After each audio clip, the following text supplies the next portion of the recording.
welcome to this quick unboxing of Dunaïa. This is a brand new game from Blum. It's a game for 2 to 4 players that takes around 60 minutes for ages 12 and up, and it's a game of very specific and tight management and dice placement. This game is packing brand new art.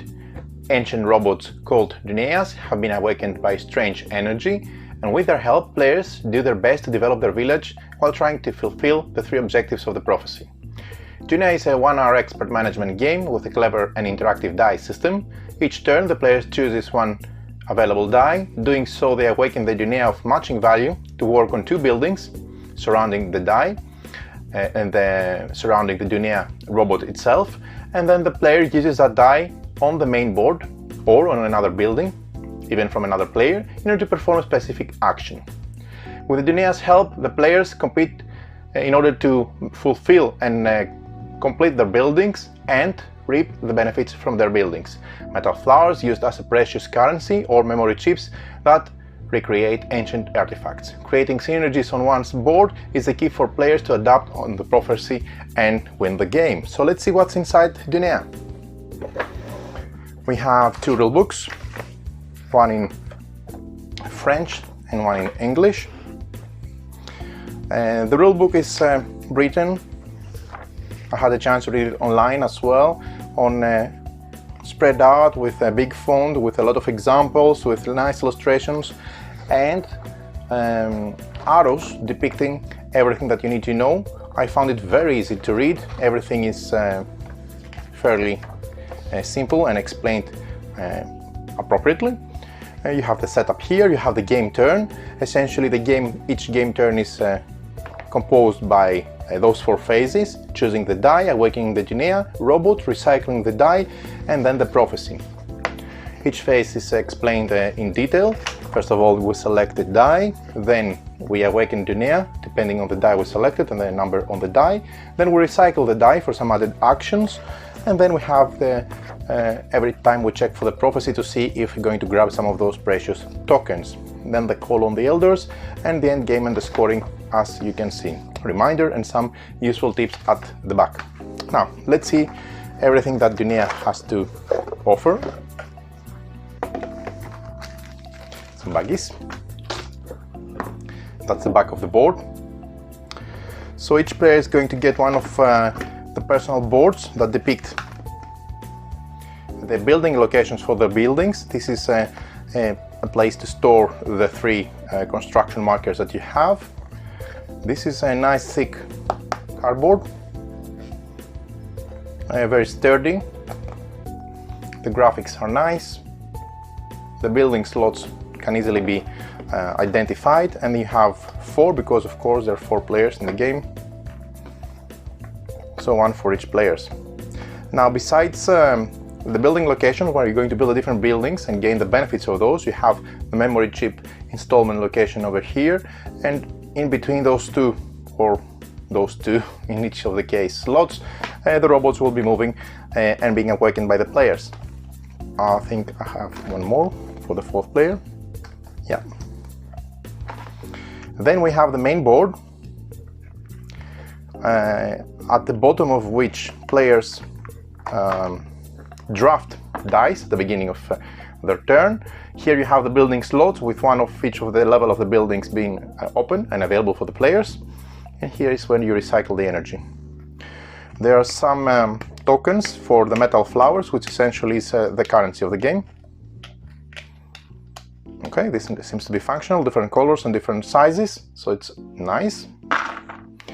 Then we have the Standees.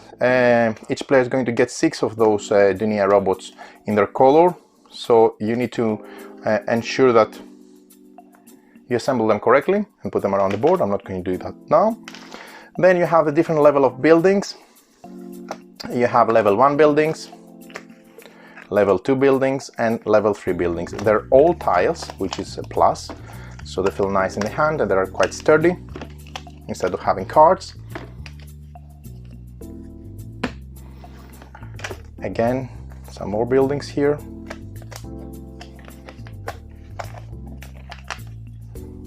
You can see the level of the building within the building itself. Here are the steps for completing it, and once completed, this is the ability that it's going to give you. You flip it and you have it from the completed side, gaining these specific benefits when it's built on your area.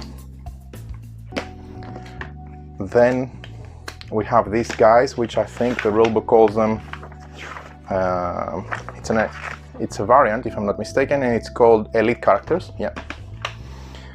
We have one set of chips for each of the players that they're going to have next to their boards and being installed depending on the results.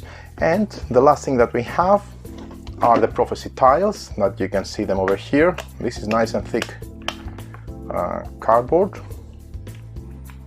and they provide essentially different abilities for scoring different amount of victory points depending on what you chase throughout the game. As soon as 3 of them are completed, then you fulfill the game.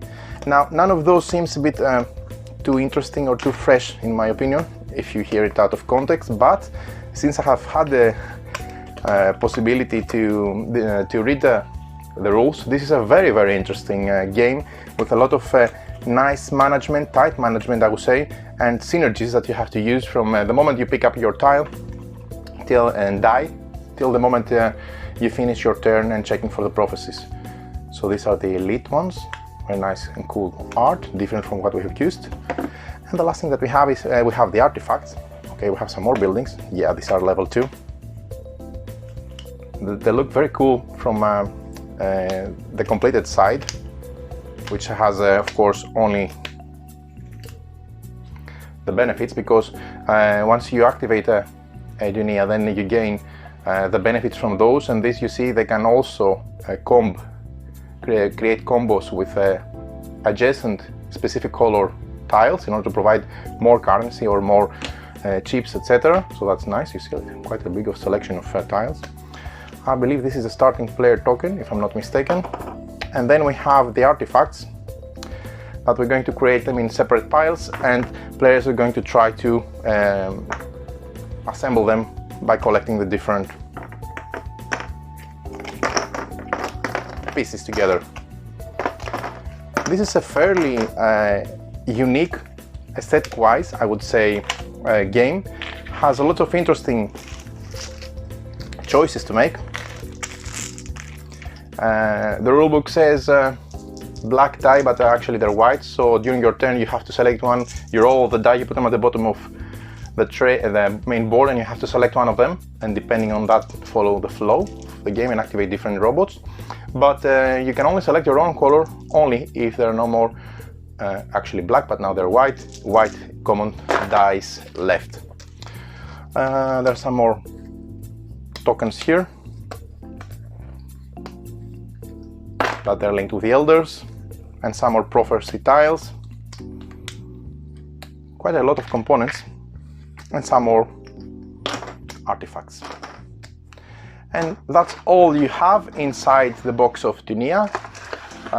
Very fresh and unique art. I really like the blend of the forces of nature, jungle and greenery with all this alien civilization that these tribe members find out and they try to awaken. So it looks very cool and interesting. We're going to follow up with a quick how to play video and a short opinion after we had a couple of sessions, and come back to you with more footage and material about the game.